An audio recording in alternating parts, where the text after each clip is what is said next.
Hello students, आपके अपने channel the nation institute में आपका स्वागत है।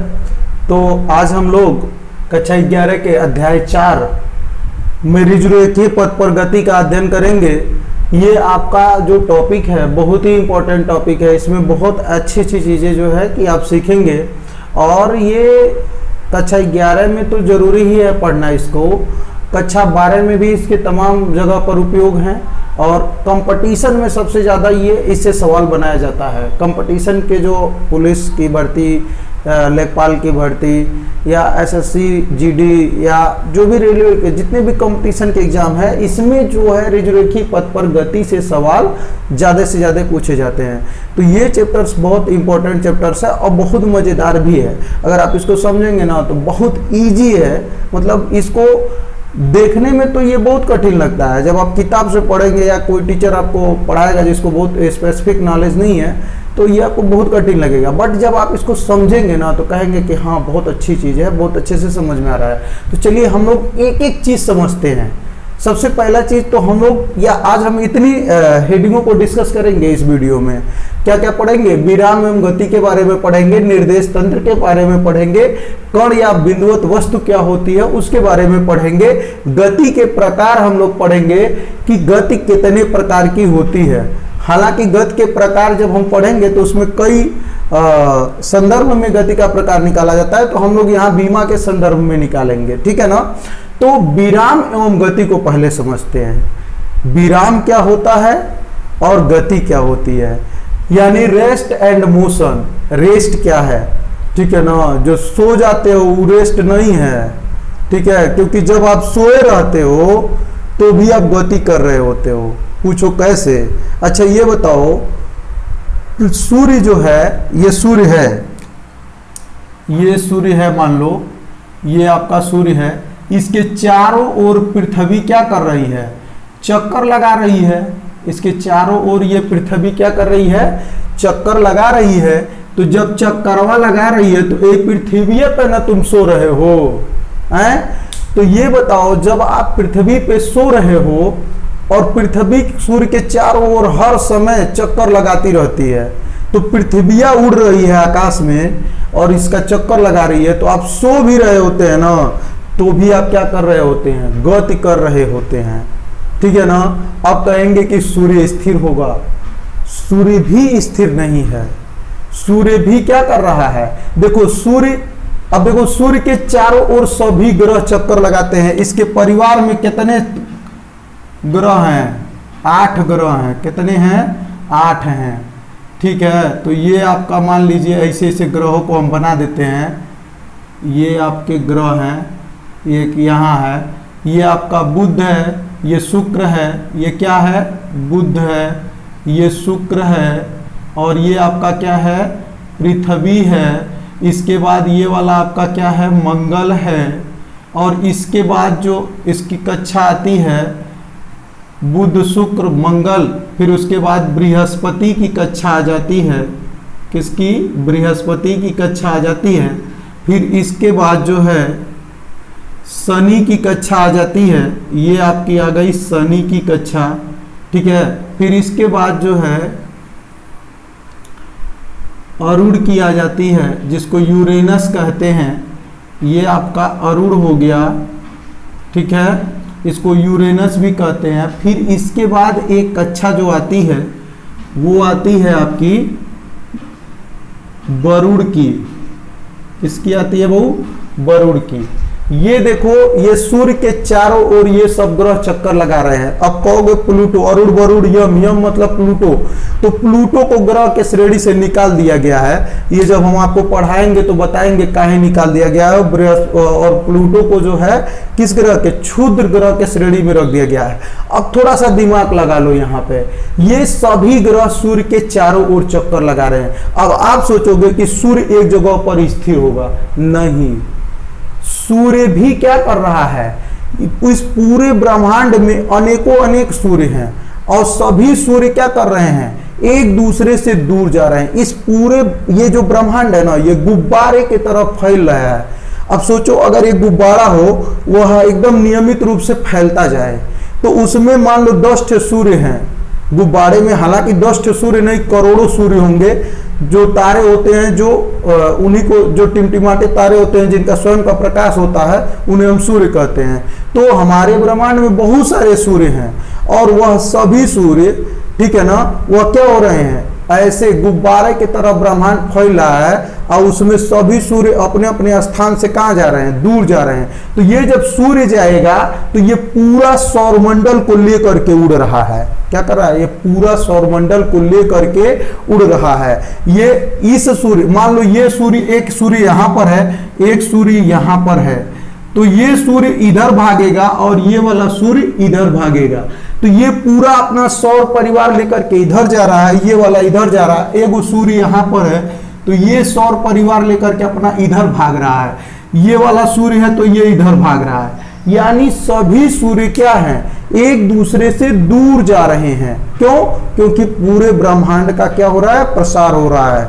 यह बात अरस्तु ने बताया था कि संपूर्ण ब्रह्मांड का प्रसार हो रहा है, और पूरे ब्रह्मांड में हर एक वस्तु गति कर रही है, कोई भी वस्तु स्थिर नहीं है। सूर्य अपना पूरा सौरमंडल लेकर के गति कर रहा है, ठीक है। ग्रह अपना पूरा उपग्रह लेकर के, उपग्रह देखो, ग्रह के चारों ओर चक्कर कौन लगाता है, उपग्रह। तो जो ये पृथ्वी है ना, इसके चारों ओर चक्कर लगा रहा है चंद्रमा। तो ये चंद्रमा को पृथ्वी अपने साथ बांधे हुए है, तो ये पृथ्वी इसके चारों ओर चक्कर लगाती है सूर्य के, तो ये चंद्रमा को लेकर के साथ साथ चक्कर लगाती है, ठीक है। उसी तरह से जितने भी ग्रह हैं वो सब अपने उपग्रहों को लेकर के साथ साथ सूर्य का चक्कर लगाते हैं। और सूर्य क्या करता है, ये खुद लेके भागता है, सबको कहता है चलो तुम लोग हमारा चक्कर लगा रहे हो, हमारे साथ चलो, हम जहां चल रहे हैं। तो ये सूर्य इधर भाग रहा है, ये वाला सूर्य इधर भाग रहा है, ये वाला सूर्य इधर भाग रहा है, ये वाला सूर्य इधर भाग रहा है। तो इस तरह से ब्रह्मांड का क्या हो रहा है, विस्तार हो रहा है। और ब्रह्मांड में कोई भी चीज विराम में नहीं है। तो अरस्तु ने कहा कि देखो भाई, ये सभी वस्तुएं क्या हैं, गति अवस्था में हैं। अगर किसी वस्तु की प्राकृतिक अवस्था पूछी जाएगी तो वह गति अवस्था होगी, न कि विराम अवस्था में होगी। क्योंकि प्राकृतिक अवस्था में, प्राकृतिक रूप में सभी वस्तुएं क्या कर रही हैं, गति कर रही हैं। अब तुम सोए हो चादर तान के अपने कमरा में, तो सोच रहे हो हम रेस्ट कर रहे हैं, विराम में है। अगर प्राकृतिक रूप से देखा जाए तो आप पृथ्वी पर हो और पृथ्वी सूर्य के चारों ओर क्या कर रही है, गति कर रही थी। इसका मतलब आप भी गति अवस्था में हो। जब आप सो रहे होते हैं तो भी आप गति अवस्था में प्राकृतिक रूप से होते हैं। लेकिन भाई विराम तो कुछ चीज, विराम का शब्द कहां से आया, विराम मतलब रेस्ट शब्द कहां से आया। तो देखो विराम क्या होता है, जब भी हमको विराम शब्द का प्रयोग करना होगा तो किसी के सापेक्ष हम करते हैं। जैसे अगर मान लो आप अपने घर में सो रहे हो, तो घर के सापेक्ष आपकी स्थिति में परिवर्तन नहीं हो रहा है, लेकिन रियल में आपकी स्थिति क्या हो रही है। प्राकृतिक रूप से देखेंगे तो अगर मान लो पृथ्वी से दूर जाकर के देखेंगे तो पृथ्वी उड़ रही है, तो आप उड़ रहे हो, भले आपका घर भी उड़ रहा है, तो प्राकृतिक रूप से आप गति अवस्था में हो। लेकिन अगर आपको यह कहा जाए कि आप अपने घर के सापेक्ष, यानी घर के हिसाब से, तो जहां घर है वहीं आप हो, तो घर के सापेक्ष आपकी स्थिति में कोई परिवर्तन नहीं हो रहा है। प्राकृतिक रूप से स्थिति में परिवर्तन हो रहा था, हर समय आप क्या कर रहे थे, गति कर रहे थे, आपकी स्थिति बदल रही थी। लेकिन घर के सापेक्ष, मकान के सापेक्ष, कमरे के सापेक्ष आपके स्थिति में परिवर्तन नहीं हो रहा है। इसका मतलब कि आप मकान के सापेक्ष आप क्या हैं, रेस्ट में हैं, विराम में हैं, ठीक है। तो विराम शब्द जब भी कहा जाएगा तो विराम किसी के सापेक्ष ही आप विराम में रह सकते हैं, वरना आप क्या हैं, हमेशा गति में हैं, ठीक है। तो विराम शब्द क्या है, तो कह रहा है कि विराम क्या होता है, कोई वस्तु यदि अपने परिवेश, मतलब उसके चारों ओर का जो परिवेश है उसके सापेक्ष समय के साथ अगर अपने परिवेश और समय के सापेक्ष अगर वह स्थिति में क्या कर रही है, परिवर्तन कर रही है, तो वह गतिशील मानी जाएगी। और वह यदि वह समय और परिवेश के सापेक्ष अगर गति नहीं कर रही है, स्थिति में परिवर्तन उसके नहीं हो रहा है, तो वह क्या मानी जाएगी? विराम में मानी जाएगी। और स्थिति में परिवर्तन अगर करेगी तो क्या मानी जाएगी? गति में मानी जाएगी। तो अगर हम सापेक्ष गति की बात करेंगे तो अगर आप सोए हो तो अपने कमरे के सापेक्ष आप क्या हो? विराम में हो। ठीक है, क्योंकि कमरे के सापेक्ष आपके स्थिति में कोई परिवर्तन नहीं हो रहा है समय बदलने पर। 12 बजे सोए, 3 बजे जगे, तो 12 से 1 के बीच में कमरे के सापेक्ष आपके स्थिति में कोई परिवर्तन नहीं हुआ, तो आप 12 से 3 के बीच में क्या थे? कमरे के सापेक्ष विराम में थे, ना कि आप प्राकृतिक रूप से विराम में थे। प्राकृतिक रूप से देखोगे तो फिर आप हमेशा गतिशील रहोगे। तो कमरे के सापेक्ष, तो वही कह रहा है कि किस विराम का जब भी हम परिभाषा देते हैं तो यही देते हैं कि यदि कोई वस्तु अपने परिवेश, यानी जो उसके चारों ओर परिवेश है, अपने परिवेश एवं समय के सापेक्ष अपनी स्थिति में परिवर्तन नहीं कर रही है, बिल्कुल जहां पर है वहीं पे है, अपने स्थिति में परिवर्तन नहीं कर रही है, तो वह उसकी अवस्था क्या कहलाएगी? विराम अवस्था में कहलाएगी। और यदि वह अपने परिवेश और समय के सापेक्ष अपनी स्थिति को बदल रही है, यानी समय बदल रहा है, तो वह अपने परिवेश को छोड़ करके उसकी पहली स्थिति से दूसरी स्थिति में पहुंच जा रही है। जैसे चलती गाड़ी, क्या है? गाड़ी चल रही है, मान लीजिए दिल्ली से चली रेलगाड़ी और मुंबई को जाना है, तो वह क्या कर रही है? वह समय के सापेक्ष समय बदल रहा है, तो उसकी स्थिति में क्या हो रहा है? परिवर्तन हो रहा है, तो उसकी अवस्था गति अवस्था कहलाएगी।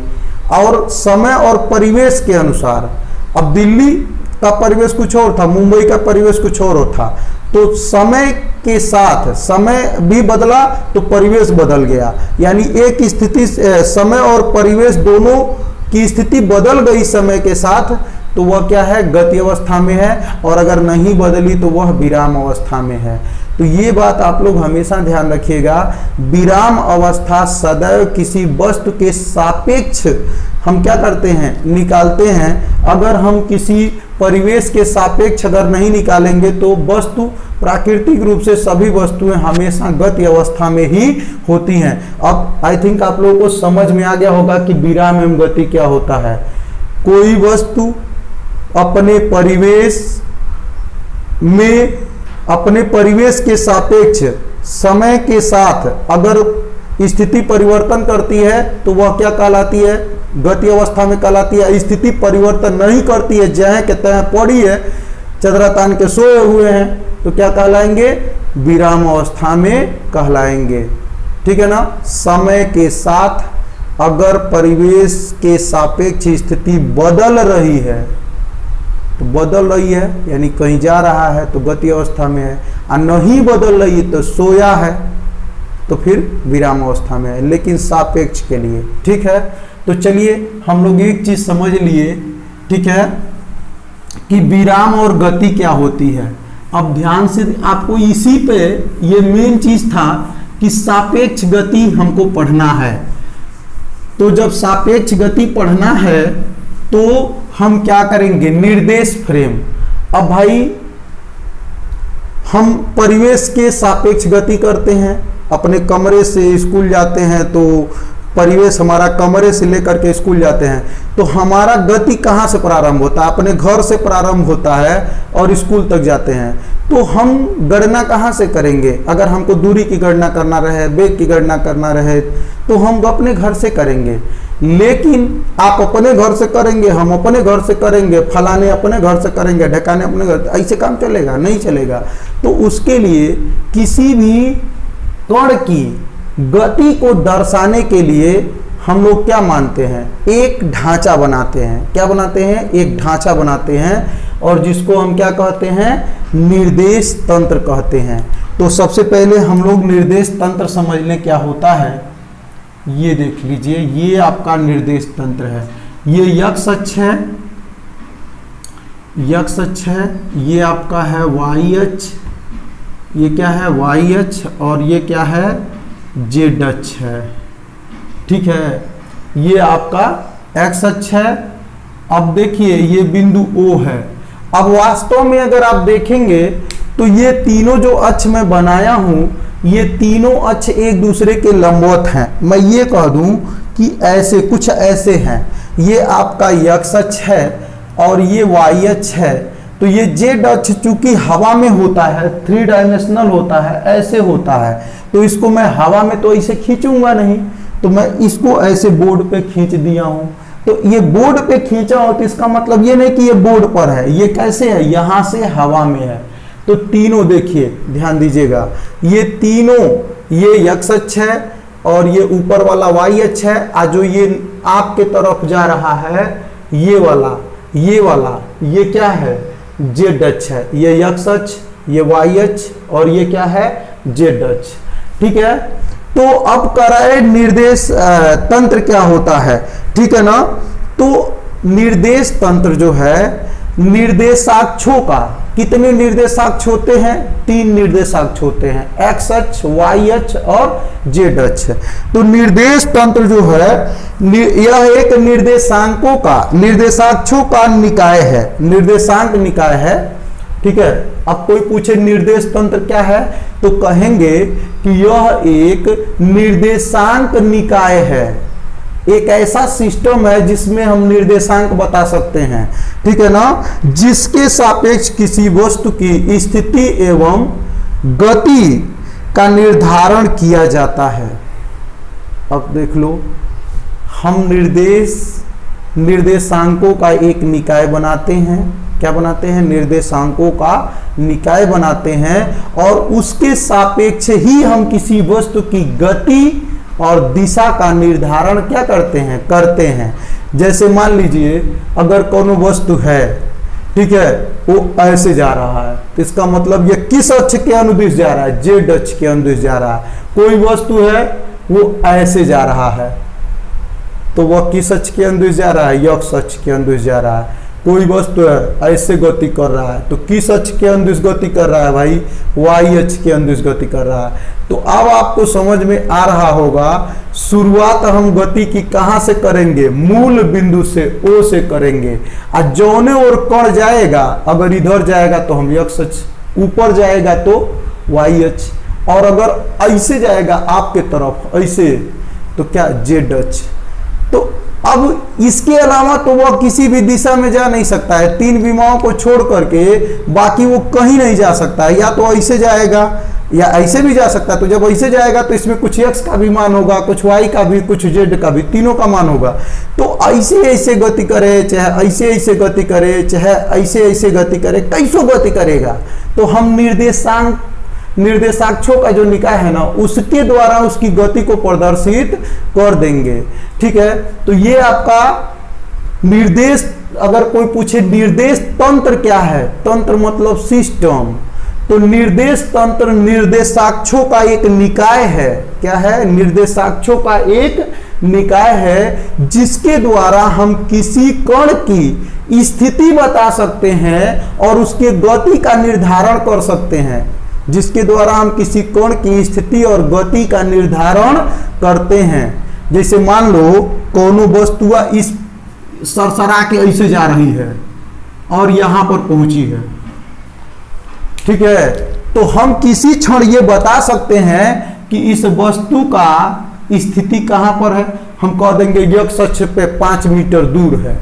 ये मान लो आपका 1 2 3 4 5 स्थिति बता दिए कि नहीं बता दिए। अब आदमी गंवार आदमी भी, लेकिन हाँ एक चीज ये ध्यान रखो, कहां से शुरुआत गति की होगी, मूल बिंदु से होगी शुरुआत। तो अगर इधर जाएगा 5 मीटर तो हम कह देंगे कि एक्स अक्ष पे 5 मीटर ये दिशा में गया है। एक्स अक्ष, हम तो दिशा नहीं बतानी, अक्ष बता देंगे, हो जाएगा काम। अगर मान लो वह ऊपर गया होगा, कह देंगे वाई अक्ष पे 5 मीटर ऊपर गया है। अगर वो आगे और गया होगा बाहरी ओर, तो कह देंगे जेड अक्ष पे 5 मीटर गया है।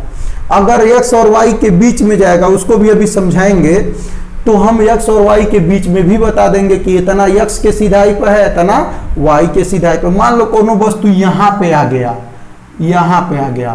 तो x पे कितना खाना, 1 2 3 4 5, और y पे चलो हम गिन लेते हैं 1 2 3 4 5 6 खाना। तो देखो ये 6 खाना के सीध में है ना बहू, यहाँ पे कर देते हैं। आइए x अक्ष पे कितने खाना के सीध में है, 5, तो इसका निर्देशांक कितना हो जाएगा, x पे 5 खाना और y पे कितना खाना, 6 खाना। और z पे चूंकि इस तल के बाहरी नहीं निकला है, तो z पे न बाहरी गया है न अंदर गया है, तो z का निर्देशांक क्या हो जाएगा, 0। अगर ये मान लीजिए अगर ये यहीं से 2 पॉइंट बाहरी निकल जाए तो x का मान क्या हो जाएगा, 2 हो जाएगा, सॉरी z का मान 2 हो जाएगा। कितना हो जाएगा, 2 हो जाएगा। तो अब समझ गए होंगे कि यहां से हम गणना शुरू करते हैं। अगर कोनो वस्तु यहां पर है तो हम गिन लेंगे कि x के सीधाई पे क्या खाना चला है, तो वो x का निर्देशांक हो जाएगा। ऊपर कितना गया है, वो y के अक्ष के दिशा में कितना गया, 6 खाना, तो ये y का मान हो जाएगा। अगर बहरे निकला है तो कितना खाना बहरे निकला है, मान लो हवा में निकलेगा, ये हम मान लेते हैं कि ये 2 खाना बहरे निकला है, तो z का मान हम क्या रख देंगे, 2 रख देंगे। और नहीं निकलेगा, उसी तल पर रहेगा, तो 0 रख देंगे। तो अब ये बताओ कहीं भी रहे, यहाँ रहेगा, यहाँ रहेगा, तो भी हम गिन करके बता देंगे। x पे 2 खाना, y पे 3 खाना, बाहर निकला है तो z पे। मतलब इस बोर्ड, अब देखो ध्यान से, दिशा को भी मैं बता देता हूँ। x पे दाहिने चलेगा तो प्लस, बाएं चलेगा तो माइनस, और y पे ऊपर चलेगा तो प्लस, ये y प्लस है। यही अगर नीचे आ जाता भैया ना, तो ये क्या होता, माइनस होता। ये x क्या है, प्लस में है। यही अगर इस बाएं तरफ आ जाता तो ये क्या हो जाता, माइनस हो जाता। ये z जो है बाहरे निकलेगा तो प्लस, अंदर ढुकेगा तो माइनस। तो अब मान लीजिए हम कहें हमारा ये मरकरवा यहाँ पे है, यहाँ पे है, ये बताइए इसका ढक्कन का स्थिति क्या है। तो आप कहेंगे x अक्ष पे कितना सीधाई चला है, 2 खाना, y अक्ष पे देखो हम कह रहे हैं कि हमारे ढक्कन की स्थिति बताओ, तो हमारे ढक्कन की स्थिति x अक्ष पे 2 खाना, y अक्ष पे 1 2 3 खाना, और z अक्ष पे 1 2 खाना।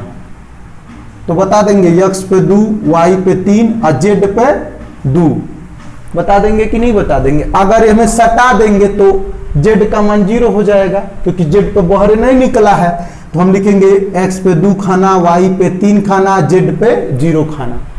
तो कहीं भी रहेगा, यहाँ पे रख देंगे तो x अक्ष पे -3 खाना जो भी चला होगा तो -3, y पे 3 -3, अगर बाहर निकला होगा तो ठीक, नहीं तो 0 कर देंगे। तो किसी भी कण की स्थिति हम क्या कर सकते हैं, निर्देश तंत्र के द्वारा बता सकते हैं, और उसको बताने के लिए हम निर्देशांकों का प्रयोग करते हैं। तो जिन अंकों का प्रयोग हम निर्देश तंत्र पर बताने के लिए करते हैं उनको हम निर्देशांक कहते हैं। तो ये 5 6 2 क्या है, निर्देशांक है। यह निर्देशित कर रहा है, बता रहा है कि कण की स्थिति यहाँ पे है, ठीक है। तो ध्यान दीजिएगा, निर्देश तंत्र क्या है, निर्देश तंत्र निर्देशांकों का एक सिस्टम है, निकाय है, जो कि किसी कण की स्थिति को और उसके गति को प्रदर्शित करता है। अभी हम आपको 2-3 स्थिति प्रदर्शित करके दिखाए हैं। यही तरह से गति को भी ये क्या करता है, प्रदर्शित करता है। जैसे हम 2-3 स्थिति प्रदर्शित करके दिखाएं, वही तरह गति भी प्रदर्शित करता है।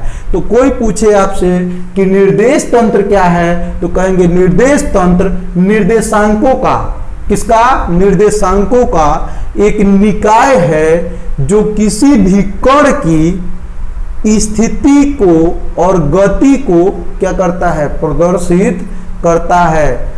किसके सापेक्ष, अब कहेंगे स्थिति में विराम, तो किसी के सापेक्ष, मूल बिंदु के सापेक्ष। किसके सापेक्ष, मूल बिंदु के सापेक्ष, ठीक है। तो निर्देश तंत्र तो अब एकदम समझिए में आ गया होगा। तो चलिए हम लोग बात करते हैं। अब बार बार हम कह रहे थे कि किसी कण की स्थिति, किसी कण की स्थिति, किसी कण की गति को प्रदर्शित। अब बात आ गई कि कण क्या होता है। तो देखो कण या बिंदुवत वस्तु, हालांकि ये सिलेबस में नहीं है, इसको आपको रटना नहीं है। सिलेबस में आपके केवल निर्देश तंत्र है, विराम और गति भी नहीं है, लेकिन समझना जरूरी है, क्योंकि जब आप कॉन्सेप्ट को पूरी तरीके से नहीं समझे रहते हैं तो आपको दिक्कत होती है पढ़ाई में। ठीक है, तो अब आता है कण एवं बिंदुवत वस्तु क्या होती है। मैं बिंदुवत वस्तु का मतलब बिंदु क्या, बिंदु, ये आपको दिखाई दे रहा है कितना छोटा, बहुत ही छोटा है। तो कण कहो चाहे बिंदुवत वस्तु कहो, दोनों एक ही है। तो कण या बिंदुवत वस्तु वह छोटा से छोटा स्वतंत्र अस्तित्व का कण है। ठीक है, तो कण या बिंदु क्या है, कण एक स्वतंत्र अस्तित्व की वस्तु है, इसका अपना क्या है, अस्तित्व है। कण क्या है, एक स्वतंत्र अस्तित्व की वस्तु है। वस्तु मैंने जानते हो ना, जिसको हम देख सकते हैं, जिसको हम महसूस कर सकते हैं, नाप उप सकते हैं, छू सकते हैं। तो वस्तु बड़ी वस्तु भी होती है, जैसे हाथी एक बड़ी वस्तु है। ठीक है, हवेली एक बड़ी वस्तु है। ठीक है, और भी बहुत सारी चीजें हैं, जहाज एक बड़ी वस्तु है। तो छोटी वस्तु में क्या है, सरसों का दाना एक छोटी वस्तु है।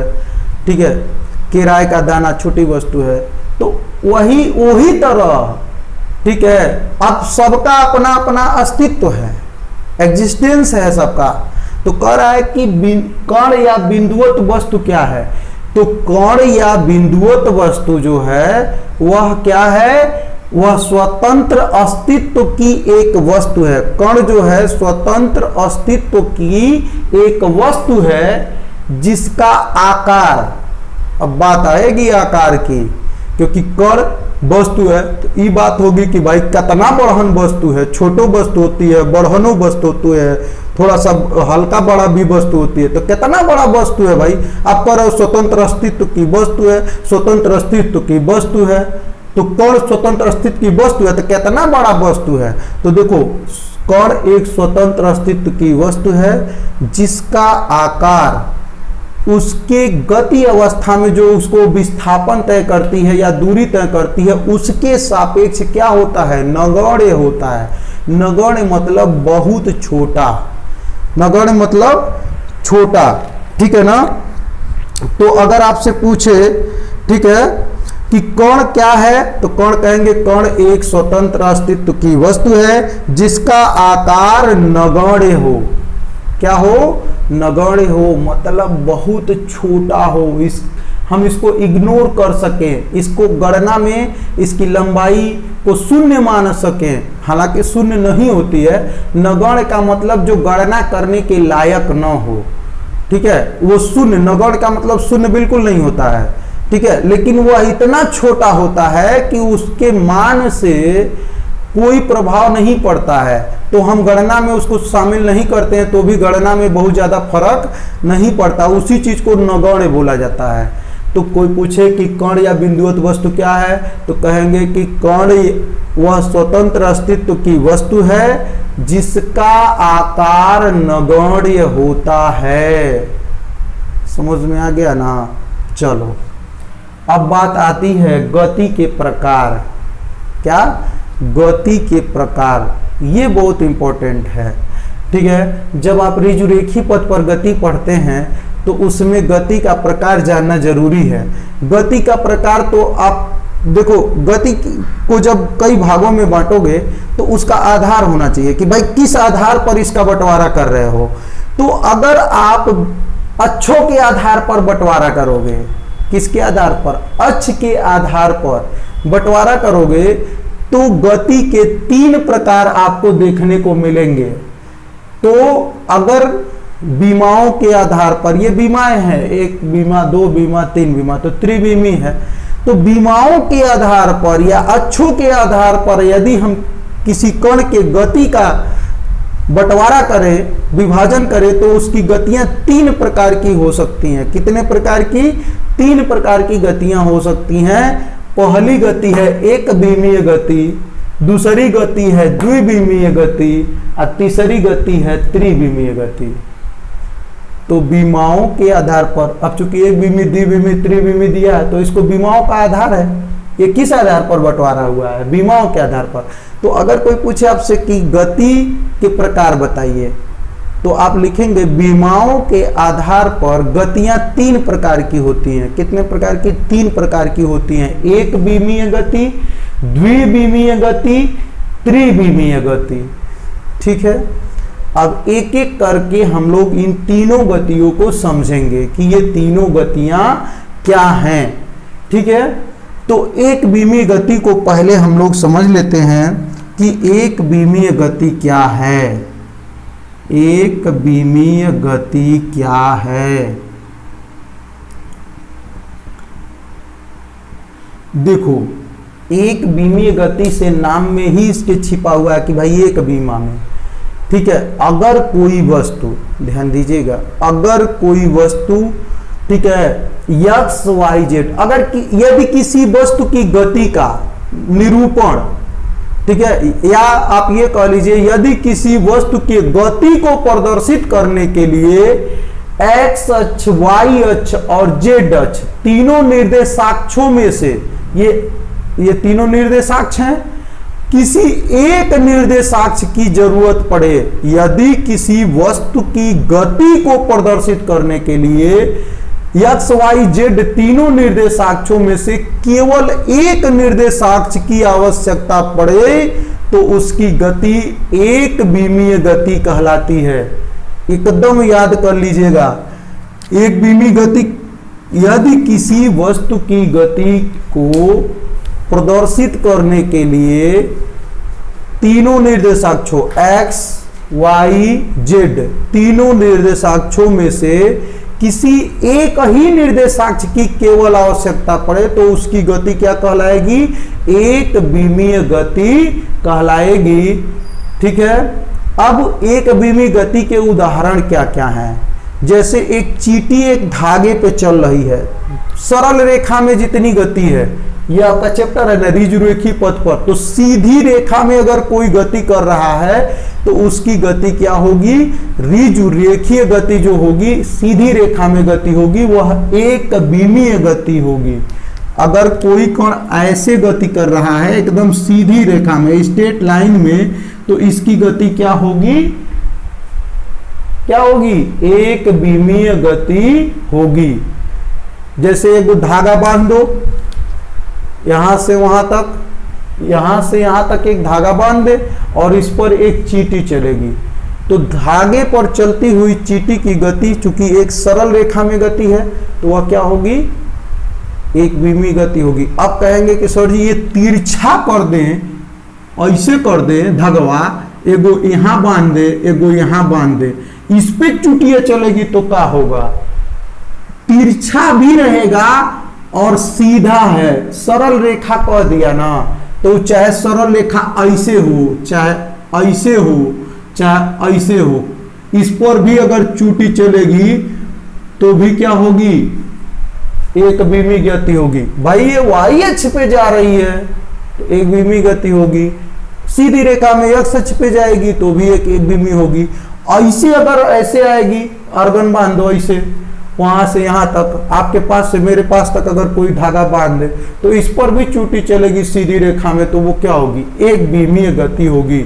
तो एक चीज हमेशा याद रखिएगा, जब भी कोई सीधी रेखा में गति होगी, सरल रेखा में गति होगी, तो वह गति कैसी होगी? एक विमीय गति होगी। सीधी पटरी पर रेलगाड़ी जा रही है तो उसकी गति एक विमीय होगी, लेकिन पटरी मुड़ जाएगी तो उसकी गति एक विमीय गति नहीं होगी। तो सीधी रेखा में जितनी भी गतियां होती हैं, आप जितना सोच सकते हो वो सभी गतियां क्या होती हैं? एक विमीय गति होती हैं, क्योंकि सीधी रेखा में या सरल रेखा में जो गति होती है वह किसी भी एक अक्ष के अनुदिश गति होती है, उसको हम एक अक्ष के द्वारा क्या कर सकते हैं? प्रदर्शित कर सकते हैं।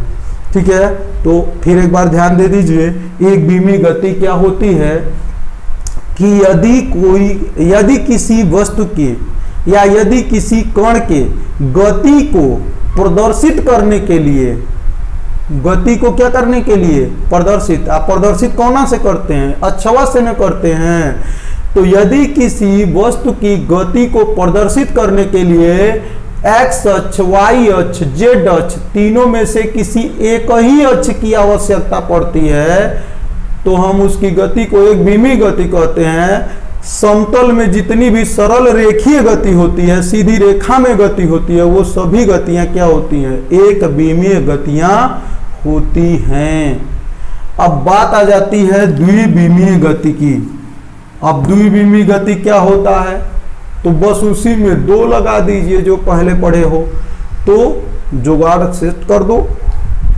तो चलिए हम लोग द्विबीमीय गति को जानते हैं कि क्या है। तो द्विबीमीय गति देखो, सबसे पहले द्विबीमीय गति में ये जान लो, यदि किसी कण की गति को प्रदर्शित करने के लिए वहां पर एक अक्ष की जरूरत पड़ती थी, यहाँ पे कितने अक्ष की जरूरत पड़ेगी? द्विबीमा है तो 2 अक्ष की जरूरत पड़ेगी। तो यदि किसी कण की गति को प्रदर्शित करने के लिए एक्स वाई जेड में से किन्हीं 2 अक्षों की आवश्यकता पड़े, यदि किसी वस्तु की गति को निरूपित करने के लिए इन तीनों अक्षों में से किसी 2 अक्ष की आवश्यकता पड़े, एक्स वाई की भी आवश्यकता पड़ सकती है, वाई जेड की या चाहे जेड एक्स की, ठीक है ना। तो यदि किसी कण की गति को प्रदर्शित करने के लिए एक्स वाई जेड अक्षों में से किन्हीं 2 अक्ष एक्स वाई जेड या जेड एक्स की आवश्यकता पड़े, तो उसकी गति क्या कहलाती है? द्विबीमीय गति कहलाती है। एकदम फिनिश। और तीनों की जरूरत पड़ेगा तो क्या कहलाएगा? त्रिबीमीय गति कहलाएगा। उसको भी अभी पढ़ेंगे। तो द्विबीमीय 2 अक्षों की जरूरत पड़ रही है गति को प्रदर्शित करने के लिए, चाहे एक्स वाई की, चाहे वाई जेड की, चाहे जेड एक्स की, 2 की जरूरत पड़ रही है, तो उसकी गति क्या कहलाएगी? द्विबीमीय गति कहलाएगी। अब द्विबीमीय गति का उदाहरण क्या है भाई? सबका उदाहरण उसके सामने लिख देते हैं। सबका उदाहरण इसके सामने लिख देते हैं। तो पहले का एक बीमी का गति का उदाहरण था सरल रेखा में गति। सरल रेखा में गति इसका उदाहरण था। सरल रेखा में यानी सीधी रेखा में जितना गति है वो एक बीमी गति होती है। द्विबीमीय गति का 2 उदाहरण है। एगो वृत्तीय गति, एगो वृत्तीय गति आ एगो प्रक्षेप गति। अब कहेंगे कि वृत्तीय गति कैसे द्विबीमीय गति है, यो तो पूछेंगे कि भाई वृत्तीय गति कैसे को। तो देखो, जब कोई कण ऐसे गति करता है, ऐसे यूं यूं यूं यूं ऐसे गति कर रहा है, ध्यान से देखो, ये एक्स अक्ष है, इधर उधर भी जा रहा है। इधर से देखो, इधर से आ रहा है इधर, तो इसका मतलब ऐसे आ रहा है, अब फिर इधर से जा रहा है इधर, इसका मतलब इधर जा रहा है। तो एक्स अक्ष पर इधर उधर गति कर रहा है। बोलो, कर रहा है कि नहीं कर रहा है? ये यहां से जा रहा है ऊपर, तो यानी ये वाई अक्ष पे ऊपर भी जा रहा है। अब फिर यहां से आ रहा है नीचे, तो वाई अक्ष पे नीचे भी जा रहा है। तो ये क्या कर रहा है? एक्स अक्ष पे कबो इधर जा रहा है, कबो इधर आ रहा है। तो एक्स अक्ष पर भी गति कर रहा है। और क्या कर रहा है? ऊपर नीचे भी वाई अक्ष पर भी गति कर रहा है। तो इसके गति को निरूपित करने के लिए, प्रदर्शित करने के लिए हमको एक्स और वाई 2 अक्षों की जरूरत पड़ेगी। वृत्तीय गति को निरूपित करने के लिए एक्स और वाई 2 अक्षों की जरूरत पड़ेगी। या अगर मान लीजिए ये ऐसे ऐसे गति न कर करके ऐसे ऐसे गति करना लगे, तो ये आपका जो है ऊपर नीचे गति कर रहा है, तो वाई अक्ष बहरे अंदर गति कर रहा है ऐसे ऐसे, तो जेड अक्ष, तो वाई अक्ष और जेड अक्ष यहां जरूरत पड़ेगी। यहां ऐसे गति कर रहा है तो एक्स अक्ष और वाई अक्ष। तो हमेशा वृत्तीय गति कभी भी कैसे ऐसे गति कराओगे तो वाई जेड की जरूरत पड़ेगी, ऐसे गति कराओगे तो एक्स वाई की जरूरत पड़ेगी। और अगर मान लो ऐसे गति करा दिए तो जेड एक्स की भी जरूरत पड़ सकती है। तो इसको वृत्तीय गति को प्रदर्शित करने के लिए हमेशा एक्स वाई जेड में से किन्हीं भी 2 अक्षों की आवश्यकता पड़ेगी। इसी नाते वृत्तीय गति क्या है? द्विबीमीय गति है। ये कैसी गति है? द्विबीमीय गति है। अब चलिए द्विबीमीय गति का एक आध उदाहरण और देखते हैं। ये आपका प्रक्षेप गति है। ये आपका क्या है? प्रक्षेप गति है। तो प्रक्षेप गति में देखिए क्या है कि प्रक्षेप गति क्या होती है। आप कोनो ढेला उठा के फेंक दीजिए, तो ढेलवा को उठा के फेंकेंगे तो ऐसे जाएगा, ये यहां से मान लीजिए फेंके तो ऐसे जाएगा यहाँ पे, यही क्या है, प्रक्षेप गति है। जैसे कोनो ढेला को फेंके ना तो ये फिर ऐसे उड़ता उड़ता उड़ता उड़ता यहाँ पे आकर के गिर जाएगा। तो जो ढेला की गति होगी, जो कण की गति होगी, जैसे किसी कण को एकदम ऊपर न फेंक करके थोड़ा सा तिरछा कोण बना के फेंके तो वह फिर पृथ्वी के गुरुत्वाकर्षण के कारण कुछ दूर जा करके वह क्या हो जाएगा, गिर जाएगा। तो जो इसकी गति होगी, यही गति क्या कहलाएगी, प्रक्षेप गति कहलाएगी। तो जब ये प्रक्षेप गति कहलाएगी तो इसमें थोड़ा ध्यान दीजिएगा, ये यक्ष अक्ष में आगे बढ़ रहा है, यक्ष अक्ष में आगे बढ़ रहा है, तो यक्ष अक्ष में गति हो रही है, ऊपरों चढ़ रहा है या फिर नीचों गिर रहा है। तो ये वाई अक्ष में भी क्या कर रहा है, ऊपर जा रहा है, नीचे आ रहा है। तो ऊपर नीचे जा रहा है तो वाई अक्ष में भी गति कर रहा है, अगों बढ़ रहा है तो ये एक्स अक्ष में भी गति कर रहा है। तो एक साथ वाई अक्ष में भी गति कर रहा है और एक्स अक्ष में भी गति कर रहा है। तो जब एक साथ दो अक्षों में गति कर रहा है तो इसके गति को प्रदर्शित करने के लिए एक्स और वाई दो अक्षों की आवश्यकता पड़ेगी, और दो अक्षों की आवश्यकता पड़ेगी तो यह कौन सी गति हो जाएगी, द्विविमीय गति कहलाएगी। ठीक है, तो वृत्तीय गति और प्रक्षेप गति, ये दोनों गतियां जो हैं ये कौन सी गतियों में आती हैं, द्विविमीय गतियां कहलाती हैं। तो द्विविमीय गति के दो उदाहरण हो गए, एक वृत्तीय गति और एक प्रक्षेप गति। इन दोनों ही गतियों को प्रदर्शित करने के लिए दो विमाओं की आवश्यकता पड़ती है, दो निर्देशाक्षों की आवश्यकता पड़ती है तीनों में से। इस नाते ये दोनों ही गतियां क्या कहलाती हैं, द्विविमीय गति कहलाती हैं। ठीक है, अगर सरल रेखा में गति होगी तो एक विमीय गति यानी सीधी रेखा में, अगर वृत्तीय गति होगी ऐसे ऐसे घड़ी के सुई के तरह, ठीक है, ऐसे ऐसे गति होगी तो वृत्तीय गति। आकर कोनो ढेला मार देंगे तो ये ढेला जाकर के गिरेगा तो इसकी प्रक्षेप गति होगी। तो प्रक्षेप गति और वृत्तीय गति ये दोनों प्रकार की जो गतियां हैं ये सब क्या है, द्विविमीय गतियां हैं। अब और उदाहरण है, आप देख लीजिए कि क्या क्या उदाहरण बन सकते हैं। हमारे समझ से मान लीजिए अगर एक साधारण आदमी है, वो अपने रास्ते पे एकदम सीधा सीधा जा रहा है, किसी से कोई विशेष मतलब नहीं है, ठीक है, तो उस एकदम सीधा रास्ता है, आदमी भी सीधा जा रहा है, तो उसकी गति क्या होगी, सरल रेखा में गति होगी, उसकी गति एक विमीय गति होगी। लेकिन वहीं पे एक झूम बराबर वाला मार लिया है 2 सीसी, तो उस रास्ता भले सीधा है लेकिन वो ऐसे गति करेगा।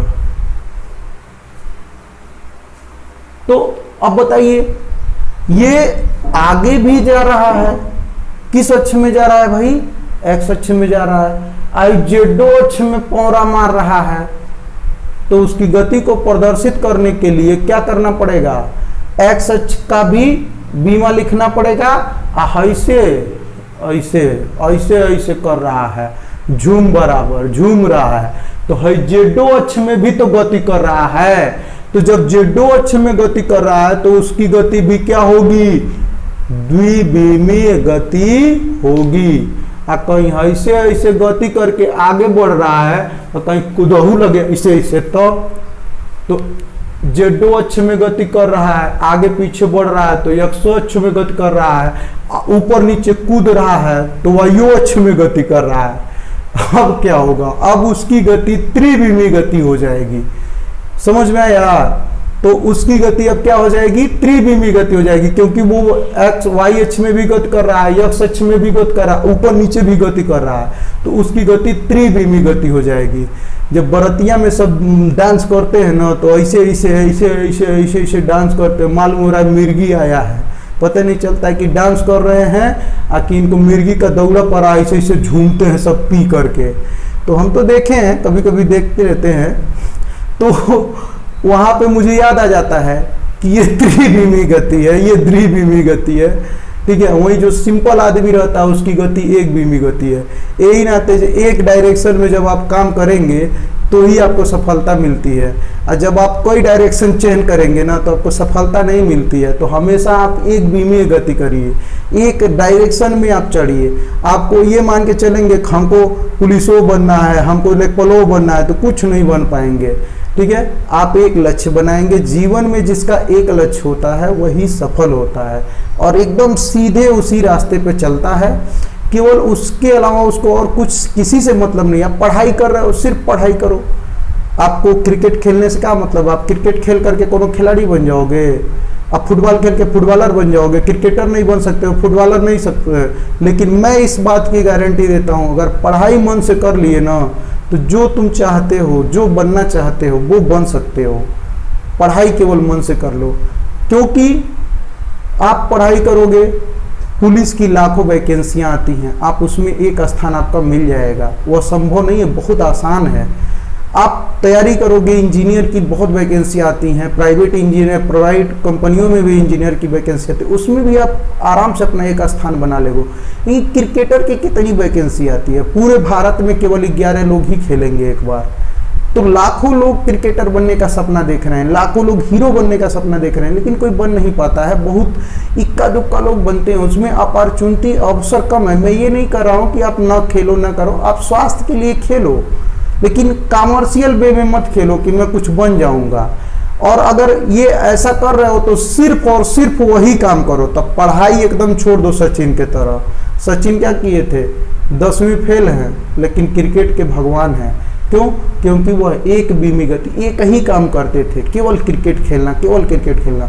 तो अगर वाकई में क्रिकेटर बनना है तो फिर पढ़ाई काहे कर रहे हो भाई? हमारे पास आने की जरूरत क्या है? हमारा चैनल बिल्कुल अनसब्सक्राइब करो और जाओ अपना क्रिकेट विकेट खेलो। फुटबॉलर बनना है, फुटबॉल खेलो, लेकिन उसी में रम जाओ। अगर पढ़ाई करने आए हो तो पढ़ाई में रम जाओ। अगर बाकी का काम करना है तो उस काम में ऐसा कुछ काम करो कि उसमें ही आप उच्चतम शिखर पर पहुंच जाओ और आप अच्छा से अच्छा जो है पैसा कमा सको, अच्छा नाम कमा सको।